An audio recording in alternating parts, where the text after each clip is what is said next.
প্রখ্যাত শিল্পপতি Bill Gates বলেছিলেন, ভারত একটি উত্তম প্রয়োগশালা। এই কথাটি শুনে অনেকে গর্বিত হবেন। হ্যাঁ, গর্ব হওয়ার মতোই কথা।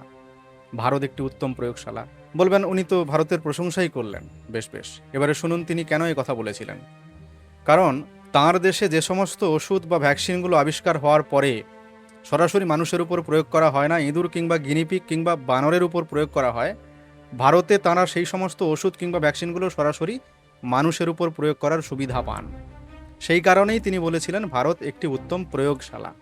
কিন্তু তিনি যে কথাগুলো সাইলেন্ট রেখে গেছিলেন সেগুলো হলো যে ভারতের মানুষগুলোকে তিনি মানুষ মনে করেন না, তিনি মনে করেন যে এরা গিনিপিগ, এরা ইঁদুর কিংবা বানর। এবার যদি বিল গেটসের কথা শুনে আপনি গর্বিত হন তাহলে আপনি গর্ববোধ করুন। তবে হ্যাঁ, একটা কথা বলে রাখি, অধিকাংশ ক্ষেত্রে ফ্রি মেডিসিন কিংবা ফ্রি ভ্যাকসিন ট্রায়ালের জন্য হয়ে থাকে। সব নয়, অধিকাংশ। ভারতের জনগণ অবশ্যই সচেতন থাকুন। মনে রাখবেন, আপনার বাড়ির ছেলেটা, আপনার বাড়ির মেয়েটা একজন মানুষ, একজন মানব সন্তান, ইঁদুর কিংবা গিনিপিগ নয়। বিল গেটসের মতো শিল্পপতিদের নজরে ভারত একটি উত্তম প্রয়োগশালা, এটা আপনারা কখনো ভুলে যাবেন না।